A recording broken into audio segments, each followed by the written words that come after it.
لله وكفى والصلاة والسلام على سيد الرسل وخاتم الأنبياء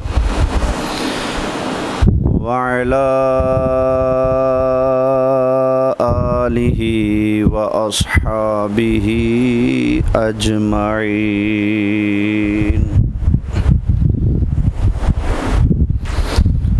اما بعد فاعوذ باللہ من الشیطان الرجیم. میں نے کہا اس کی جگہ نا اس کی تار لگا دیں، وہ والا مائک لے. بسم اللہ الرحمن الرحیم. ولا تقولوا لمن يقتل في سبيل الله اموات بل احیاء ولکن لا تشعرون. ہاں جی سرکار، انہوں اندر والے سوچتے اے لا دو نا، جتھے وہ پین لگ دی اتھے دی پین لا دو بس. انہوں لے آؤ نا پھر. صدق اللہ مولانا العظیم وبلغنا رسولہ النبی الامین الکریم ونحن علی ذلک لمن الشاہدین والشاکرین والحمد للہ رب العالمین. بڑی محبت سے درود پاک پڑھیں. الصلاۃ والسلام علیک یا. ادھر اس کی یہ پین نکال کے نا، جہاں اس کی پین لگتی نا وہاں لگاؤ، چھوٹے سسٹم میں. ساتھ والے میں لگا کے دیکھو.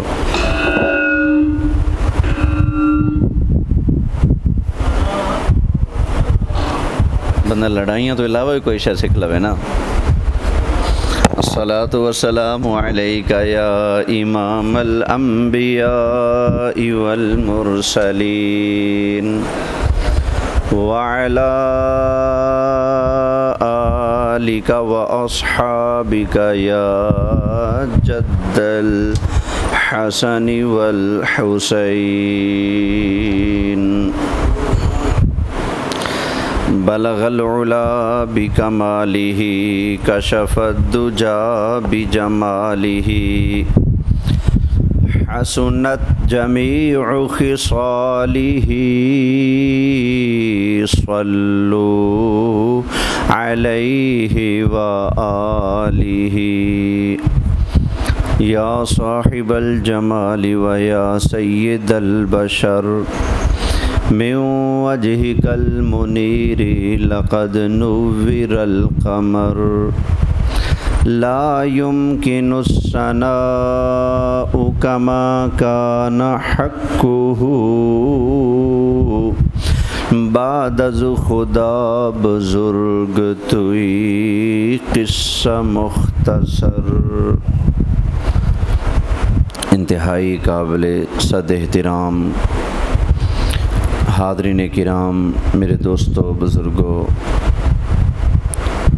محرم الحرام شریف کا سن 1447 ہجری کا یہ دوسرا جمعۃ المبارک ہے. اللہ تعالیٰ اس دن کی برکتیں مجھے، آپ کو، ہم سب کو نصیب فرمائے. تھوڑی سی آواز تیز کر دیں. اور اللہ تعالیٰ ہم سب کو نبی پاک صلی اللہ علیہ وآلہ وسلم کی، حضور کے اصحاب کی، ازواج کی، آل اولاد کی، اہل بیت پاک کی، اللہ تعالیٰ ان کی سچی غلامی ہم سب کو نصیب فرمائے. میں نے آپ کے سامنے قرآن مجید فرقان حمید دوسرا پارہ سورہ البقرہ کی ایک آیت کریمہ خطبہ میں تلاوت کی ہے. اللہ تعالیٰ ارشاد فرماتا ہے وَلَا تَقُولُوا لِمَن يُقْتَلُ فِي سَبِيلِ اللَّهِ أَمْوَاتٌ. وہ لوگ جو اللہ کی راہ میں قتل کیے گئے ہیں، فرمایا انہیں تم اپنی زبان سے بول کر مردہ مت کہو، جو اللہ کی راہ میں قتل کیے گئے ہیں انہیں مردہ مت کہو۔ یا اللہ مردہ زبان سے نہیں کہتے تو پھر ہم کیا سمجھیں ان کے بارے میں، کیا کہیں کیا بولیں؟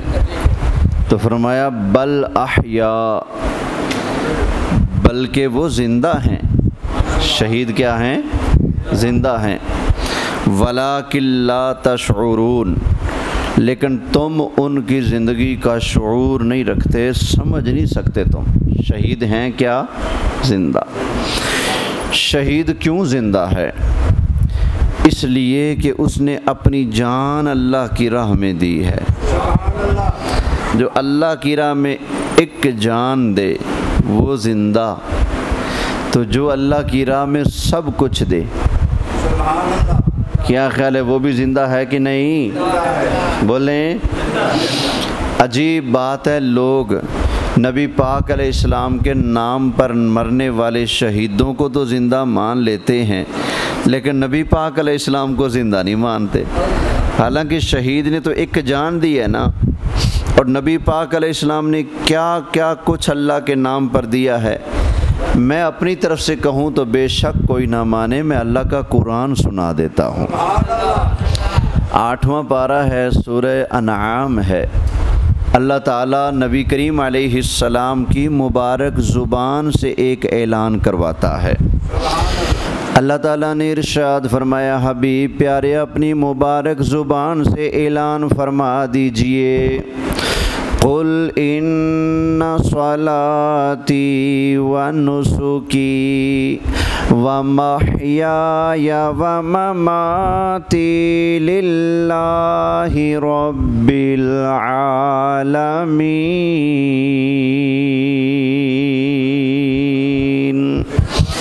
حبیب پیارے آپ اللہ کی بارگاہ میں عرض کریں، یا اللہ میری نمازیں، میری قربانیاں، یا اللہ میں مصطفیٰ کریم علیہ السلام کا دنیا میں زندہ رہنا اور دنیا سے وفات فرمانا للہ رب العالمین۔ میری عبادتیں اللہ کے لیے، میری نمازیں اللہ کے لیے، میری قربانیاں اللہ کے لیے۔ میں مصطفیٰ کریم علیہ السلام کا دنیا کے اندر آنا، دنیا کے اندر رہنا، ٹائم گزارنا، وقت گزارنا، سارے کام کرنا، میں مصطفیٰ کریم علیہ السلام کا وفات پا کر اللہ کے بارگاہ میں جانا، یہ سارا کچھ کسی غیر کے لیے نہیں ہے، للہ رب العالمین۔ یہ سب کچھ کس کے لیے ہے؟ اللہ کے لیے۔ ایمان والوں، نبی کریم علیہ السلام کے غلاموں، ذرا سوچنا، ذرا غور کرنا، جس بندے نے ساری زندگی دنیا کے لیے گزاری، صرف ایک جان اپنی اللہ کی راہ میں قربان کر دے، اللہ فرماتا ہے اس شہید کو مردہ نہ کہنا بلکہ یہ زندہ ہے۔ جس نے صرف ایک جان دی وہ زندہ۔ تو جس مصطفیٰ کریم علیہ السلام نے سب کچھ اللہ کے نام پر وار دیا، اللہ کی قسم ہے وہ رب کا لاڈلا محبوب وفات کے بعد روزے کے اندر زندہ جلوہ فرما ہے، اور نبی کریم علیہ السلام اپنی امت کو دیکھے بھی جا رہے ہیں۔ ان گناہ گاروں کا سرکار درود بھی سنتے ہیں، سلام بھی سنتے ہیں۔ ہاں، یہ مانا کرو جب شہید کی یہ عظمتیں ہیں تو میرے لجپال مصطفیٰ کی کیا عظمتیں ہوں گی۔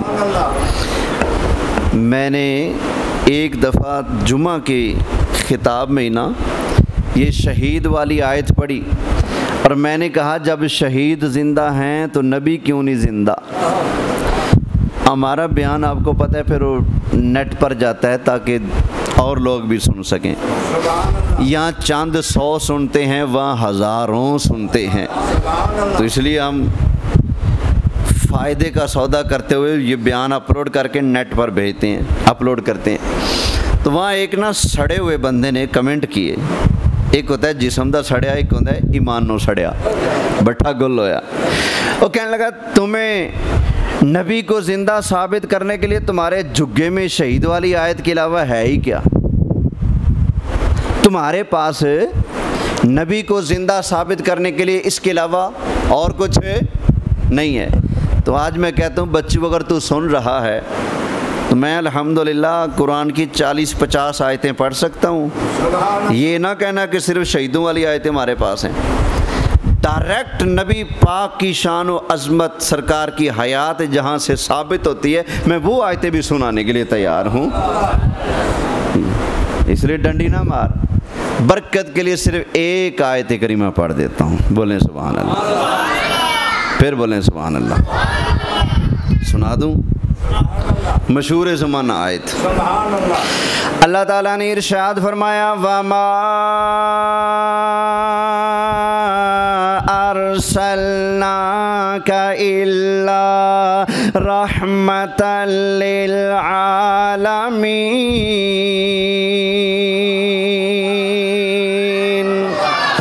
اللہ تعالیٰ نے نبی کریم علیہ الصلوۃ والسلام کو ساری کائنات کے ذرے ذرے قطرے قطرے پر رحمت کرنے والا بنایا۔ نبی کریم علیہ السلام اس جہان کے اندر اب جتنے بھی لوگ موجود ہیں ان سب کے اوپر نبی کریم علیہ السلام رحمت فرما رہے ہیں۔ اگر سرکار اب رحمت نہیں کر رہے پھر رب کا قرآن غلط ہوتا ہے، پر یہ میری تیری بات نہیں، یہ رب کائنات کا ارشاد ہے۔ فرمایا وَمَا أَرْسَلْنَاكَ إِلَّا رَحْمَةً لِّلْعَالَمِينَ۔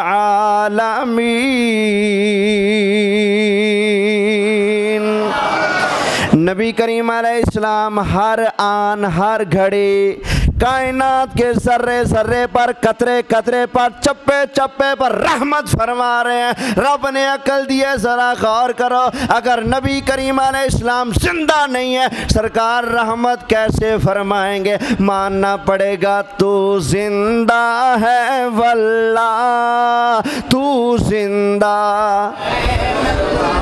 تو زندہ ہے واللہ، تو زندہ،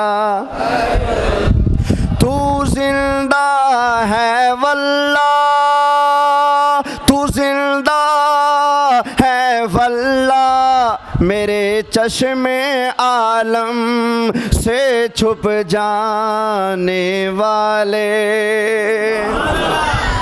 توجہ ہے، ایک کبیر والے کا بندہ ہے، اس سے تقریر میں سوال ہوا کیا نبی پاک زندہ ہیں؟ اس نے کہا اگر نبی پاک کو زندہ مانے تو صحابہ گستاخ بنتے ہیں، پھر تو سارے صحابہ گستاخ رسول ہیں اگر نبی زندہ ہیں۔ کیسے؟ کہتے ہیں نبی زندہ تھے، صحابہ نے زندہ نبی کو دفن کر دیا، پھر صحابہ دے پلے کھ نہیں رہندا، جی صحابہ نو بچاؤنے تو مننا پائے گا نبی زندہ۔ یہ اس نے اپنی طرف سے بڑا تیر مارا ہے۔ میں کہتا ہوں بھائی مانا، تجھے نبی پاک کے زندہ ہونے میں شک ہے، شہیدوں کو تو بھی زندہ مانتا ہے، تو شہیدوں کو دفن کیوں کرتا ہے؟ بولے یہ تو قرآن ہے نا۔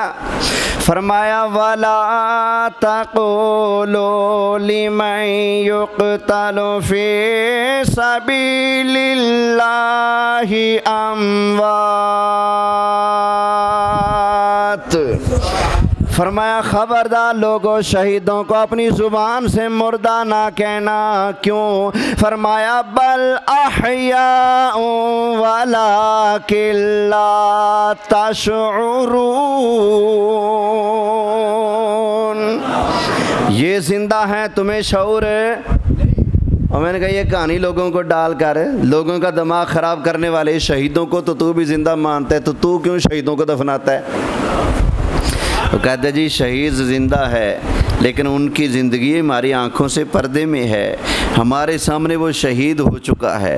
قرآن زندہ کہتا ہے، بس ٹھیک ہے زندہ ہے، لیکن ہمارے سامنے تو وہ ظاہری طور پر زندہ نہیں نا، اس لیے ہم اسی کے پابند ہیں جو ظاہراً شریعت ہمیں کرنے کا کہتی ہے زندہ، لیکن شریعت کہتی ہے کفن دو۔ ہے زندہ شریعت کہتی قبر بناؤ، ہے زندہ شریعت کہتی دفن کر دو، ہے زندہ اللہ کے قرآن میں جو آیا پڑھا ہے زندہ لیکن شریعت کہتی قبر بناؤ۔ میں نے کہا اسی طرح یہ رسم شریعت ہے، نبی ہے زندہ، اللہ فرماتا ہے چونکہ تمہاری آنکھوں کے سامنے وہ زندہ نہیں، وہ تمہارے آنکھوں سے پردہ میں رہ کر زندہ ہو کر تمہیں دیکھ رہے ہیں، سن بھی رہے ہیں۔ لہذا رسم شریعت کے مطابق شہید زندہ لیکن دفنایا جاتا ہے کیونکہ ظاہراً وہ زندہ نہیں ہے، ہماری آنکھوں سے پردے میں رہ کر زندہ ہے۔ اسی طرح نبی بھی ہماری آنکھوں سے پردے میں رہ کر زندہ ہے، رسم شریعت کے مطابق نبی کو بھی دفنایا جاتا ہے۔ توجہ ہے؟ قبر دفن کفن کے باوجود شہید زندہ، تو قبر کفن دفن کے باوجود اللہ کا نبی بھی، بولیے خیر خیر۔ اللہ فرماتا ہے شہید کیا ہیں؟ شہید کیا ہیں؟ جس کا ایمان ہے شہید زندہ ہے وہ بولے کیا ہیں؟ اللہ آپ سب کو شہادت کی موت نصیب فرمائے، میرے سمیت شہادت کی موت نصیب ہو، کلمہ طیبہ پڑھتے ہوئے درود و سلام پڑھتے ہوئے آمینہ کے لال کا چہرہ مبارک دیکھتے ہوئے پیاری پیاری موت آ جائے، شہادت کی سے بڑھ کر ہمیں کیا چاہیے ہیں؟ اللہ ہمیں نصیب فرمائے۔ شہید کیا ہیں؟ اس لیے ہم کسی شہید کا ماتم نہیں کرتے کیونکہ شہید کیا ہیں؟ زندہ ہیں۔ خیر، باقی شہید بڑی شان والے، لیکن ایک وہ شہید ہے جس کو میرے نبی پاک نے خود فرمایا کہ یہ شہید ہے، اس شہید کی کیا عظمت ہوگی ہیں؟ اور بھی شہید ہیں لیکن وہ شہید جو پیدا ہوا تو ساتھ ہی جبریل آ گئے، انہوں نے آ کر کہا یا رسول اللہ یہ آپ کا نواسہ کربلا میں شہید ہو جائے گا، ہیں؟ اس شہید کی کیا عظمتیں ہوں گی۔ خود مولا علی مشکل کشا کرم اللہ تعالی وجہہ الکریم آپ جنگ صفین پر تشریف لے جاتے ہوئے کربلا کے میدان سے دریائے فرات کے کنارے سے گزرے تو پوچھا یہ کون سی جگہ ہے؟ کہا کربلا ہے۔ فرمایا یہ وہ جگہ ہے جہاں میری آل کو شہید کیا جائے گا۔ حضرت مولا علی نے ارشاد فرمایا یہاں ہماری آل کی سواریاں باندھی جائیں گی، یہاں ان کے کجاوے رکھے جائیں گے، یہاں ان کے خیمے گاڑے جائیں گے، یہاں ہماری آل کے شہیدوں کا خون گرے گا۔ آگے حضرت علی مرتضیٰ نے ارشاد فرمایا کہ میری آل کی شہادت اتنی دردناک ہوگی، فرمایا ان کی اس مظلومانہ شہادت پر زمین بھی روئے گی، آسمان بھی روئے گا۔ باقی شہید بھی بڑی شان والے، پاکستان کے لیے مرنے والے وہ بھی شان والے، پاکستان کے بارڈر پر پہرا دیتے ہوئے مرنے والے وہ بھی شہید شان والے، لیکن وہ شہید کربلا جس کو اللہ شہید کہے، مصطفیٰ شہید کہیں، جبریل شہید کہے، جس کو حضرت مولا علی شہید کہیں، بچپن کے اندر جن کی شہادت کی خبریں پورے عرب کے اندر مشہور ہو چکی ہیں، اس امام علی مقام مولا حسین کی شہادت کتنی شان والی ہوگی۔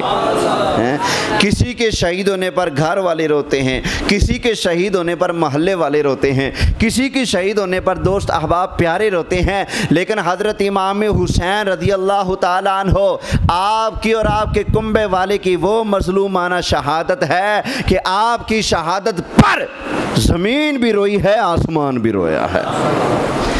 غیب کے اندر سے رونے کی آوازیں آ رہی تھی، سنا گیا کوئی رو رہا ہے۔ وہ کون تھے؟ وہ جنات تھے جو حضرت امام حسین کی مظلومانہ شہادت پر رو رہے تھے۔ کوئی یہ نہ سمجھے زمین روئی، آسمان رویا، جنات روئے، باقی سب روئے، تو آج ہمارے لیے بھی گنجائش ہے کہ ہم بھی کچھ نہ کچھ ماتم کر لیا کریں۔ بھائی ان کی تکلیفیں سامنے ہوں، ان کی تکلیفوں مصیبتوں جو انہیں درد پہنچے وہ سامنے ہو، ان کا تذکرہ ہو رہا ہو، اور رونا آ جائے وہ اور بات ہے، اپنے آپ کو چپیڑے مارنا یہ اور بات ہے۔ دونوں میں بڑا فرق ہے کہ نہیں؟ بڑا فرق ہے۔ اللہ اکبر، توجہ ہے۔ خیر، حضرت امام حسین رضی اللہ تعالیٰ عنہ اتنی بے مثال قربانی پیش کی، یزید خلافت اور حکومت کا اہل نہیں تھا، امام پاک نے فرمایا نہیں، میں تیری بیعت نہیں کر سکتا۔ یزید نے حکم دیا امام پاک کو پکڑا جائے، قتل کیا جائے یا میری بیعت کی جائے۔ امام پاک حضرت سیدنا امام حسین رضی اللہ تعالی عنہ کو مدینہ چھوڑنا پڑا، مکہ بھی چھوڑنا پڑا۔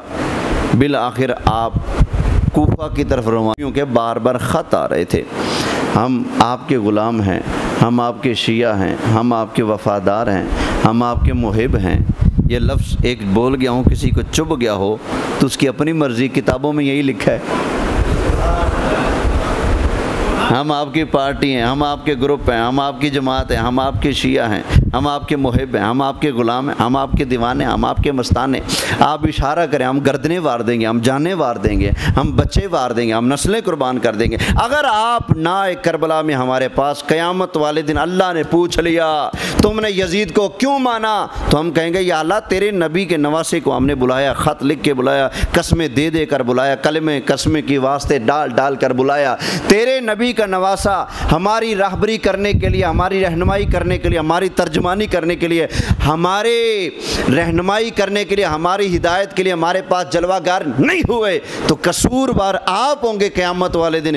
اس لیے مہربانی کریں، آئیں یزید کے ظلم و ستم سے ہمیں نجات عطا فرمائیں، ہم آپ کی بیعت کریں گے، یزید کی بیعت نہیں کریں گے۔ انہوں نے خط لکھے، 1 آیا، 2 آیا، 3 آیا، 4 آیا، 100 آ گئے، 200 آ گئے، حتیٰ کہ 1200 کی تعداد بھی لکھی گئی ہے، 4000 کے قریب خط یہ بھی کتابوں میں آئے پڑے۔ اتنے خط کوفیوں نے بار بار لکھے۔ حضرت امام علی مقام نے جانے کا ارادہ کر لیا، اگر میں نہیں جاتا قیامت والے دن یہ نانا جان کو کہیں گے، اللہ کی بارگاہ میں بھی کہیں گے یا اللہ ہم نے تو ہر ممکنہ کوشش کر لی، حضرت امام حسین تشریف اگر نہیں لائے تو ہم مرتے کیا نہ کرتے، یزید کے ہم بیعت کر لی ہم نے، تو ہمارا تو جرم نہیں نا، ہم تو رعایت یا حاکم تھوڑے تھے، ہماری کون مانتا۔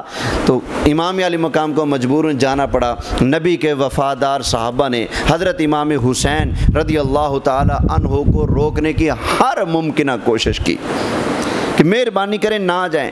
کوفہ والے 2 نمبر لوگ ہیں، بے وفا لوگ ہیں، آپ کو نہیں پتہ انہوں نے آپ کے ابا جان کے ساتھ کیا کیا، آپ کو نہیں پتہ انہوں نے آپ کے بڑے بھائی جان امام حسن کے ساتھ کیا کیا۔ اس دکھ میں کہ انہوں نے حضرت امیر معاویہ کے ساتھ صلح کر لی، دوستی کر لی، اس وجہ سے انہوں نے آپ کے بھائی جان کو مصلح سے دھکا دیا، قدموں کے نیچے سے مصلح نکالا، ان کو کافر کہا، ان کو گالیاں دی، ان کو برا بھلا کہا۔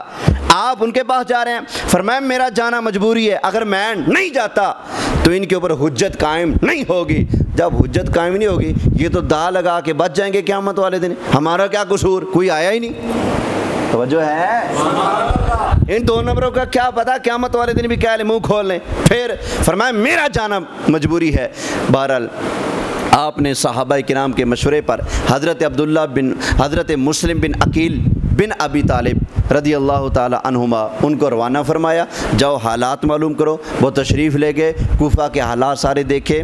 18,000 بندے نے پہلے دن پہلی نماز کے ٹائم بیعت کر لی۔ کتنے بندے؟ اور جی مر جائیں گے توڑا ساتھ نہیں چھڑیں گے، ماں باپ پتر بیوی سب کچھ آپ کے قدموں پر قربان۔ آپ بلائیں امام صاحب کو، امام پاک کو، مولا حسین پاک کو بلائیں، خط لکھیں۔ حضرت مسلم بن عقیل جلدی کر گئے، پہلے دن ہی ان کی دیوانگی، جھوٹی موٹی دیوانگی دے کر خط لکھ دیا، حضرت حالات بالکل پرامن ہے، آپ تشریف لیں۔ خط لکھ دیا۔ ادھر سے یزید نے اپنا نمائندہ عبید اللہ ابن زیاد کو بھیج دیا، جا کوفہ کا گورنر آج کے بعد تو ہے، جا کر لوگوں کو کسی بھی طرح امام پاک کی بیعت توڑنے پر مجبور کر۔ وہ آیا بڑی چلاکی ہوشیاری کے ساتھ، کوفہ میں داخل ہوا، دارالامارت کے اندر کوفہ کے سارے رئیسوں کو، امیروں کو بلا لیا، تمہاری گردنیں اڑا دوں گا، تمہارے بچوں کو قتل کر دوں گا، تمہاری بیویوں کا یہ کر دوں گا، وہ کر دوں گا، خبردار اگر کسی نے امام کا ساتھ دیا، جس نے امام کا ساتھ دینا ہے جاؤ اٹھ کر چلا جائے، پھر ہم اس کو پوچھ لیں گے۔ کوئی ایک بندہ بھی وہاں پر کھڑا نہ ہوا کہ تو نواسہ رسول کے مقابلے میں یزید کو لا کے کھڑا کر رہا ہے، نواسہ رسول کا دامن چھڑانا چاہتا ہے، یزید کے پلے ہمیں باندھنا چاہتا ہے۔ یزید دا کتھوں منہ آ گیا کہ نواسہ رسول کو چھوڑ کر ہم یزید کے ہاتھ بک جائیں؟ کسی ایک کی بھی غیرت نہ جاگی، سب نے اپنی ٹوکرے جیسی گردنیں جھکا لی، کہا جی علی جا، جیسے آپ کہیں گے ویسے ہم حاضر ہیں۔ پچھلی نماز پر 18,000 بندہ بیعت کر رہا تھا، اگلی نماز کا وقت آیا، امام